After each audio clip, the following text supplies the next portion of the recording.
berbagai fitnah Dajjal.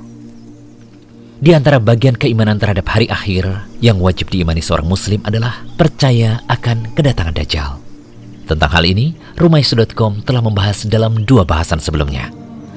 Dalam video sebelumnya, kami telah menunjukkan bahwa Dajjal benar-benar akan muncul di akhir zaman berdasarkan dalil Al-Quran, As-Sunnah, dan Ijma' atau kesepakatan ulama. Pada bahasan kedua, diangkat tema sifat-sifat atau ciri-ciri Dajjal.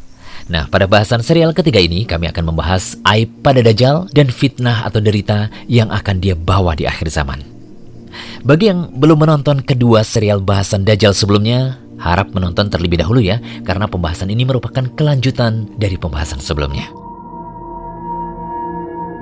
Perlu diingat bahwa Dajjal itu penuh aib.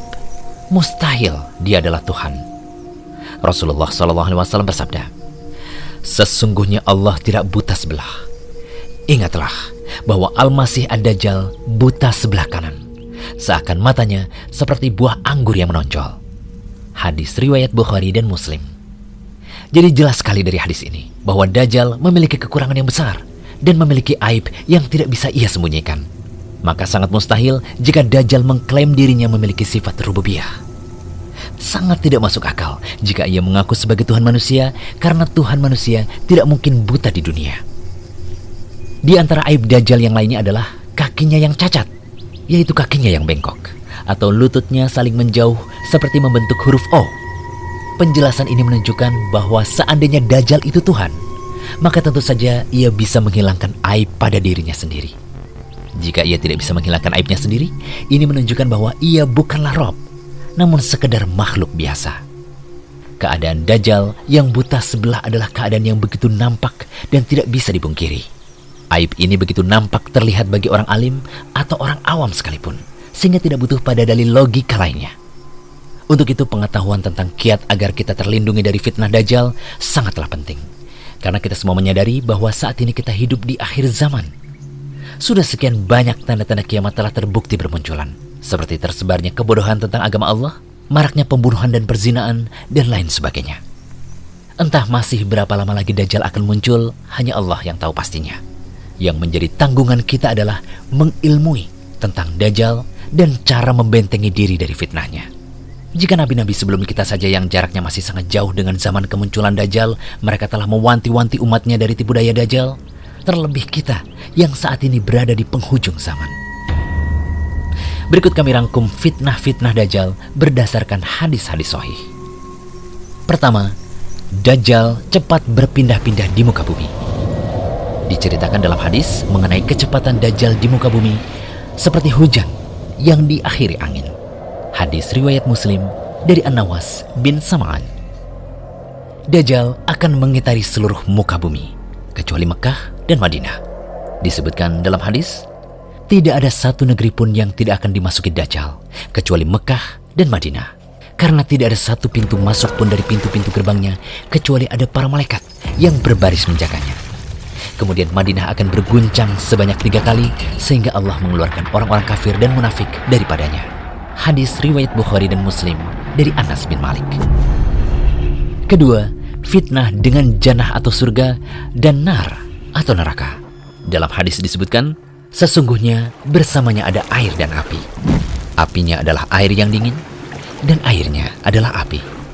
Karena itu, janganlah kalian binasa. Hadis riwayat Bukhari dan Muslim. Dalam hadis lainnya Nabi SAW bersabda, "Sungguh aku tahu apa yang bersama Dajjal. Bersamanya ada 2 sungai yang mengalir. Salah satunya secara kasat mata berupa air putih, dan yang lainnya secara kasat mata berupa api yang bergejolak. Bila ada yang menjumpainya, hendaklah mendatangi surga yang ia lihat berupa api, dan hendaklah menutup mata. Kemudian hendaklah menundukkan kepala lalu meminumnya, karena sesungguhnya itu adalah air dingin." Hadis riwayat Muslim. Ketiga, Dajjal meminta tolong pada setan. Tidak diragukan lagi bahwa Dajjal telah berkongsi dengan setan.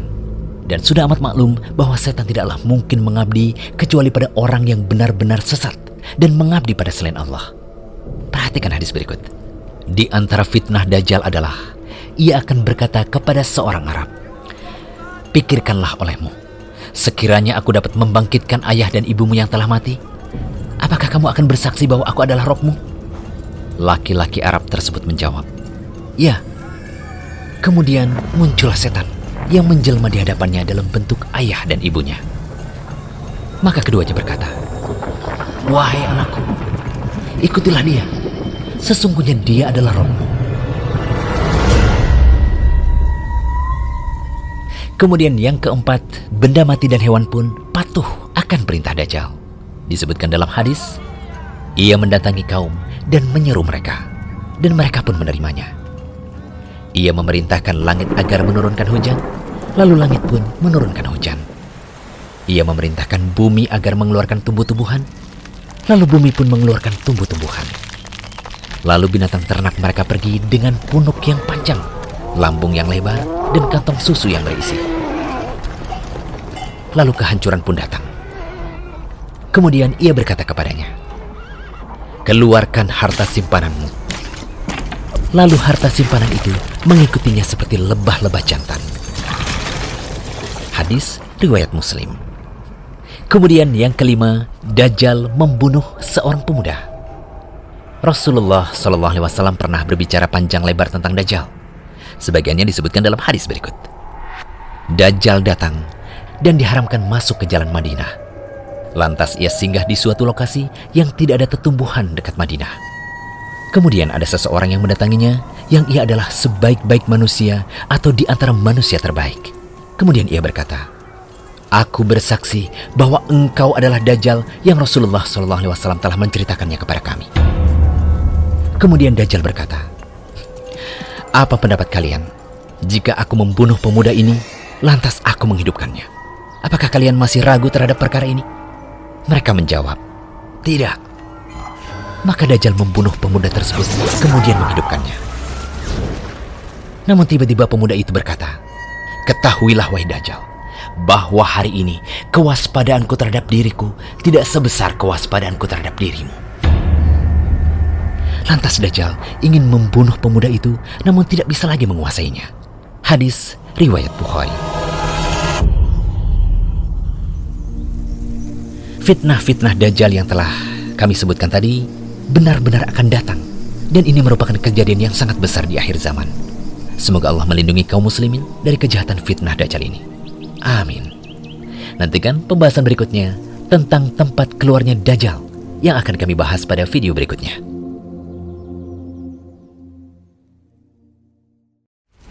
Jangan lupa kunjungi rumaiso.com, update setiap hari, insya Allah.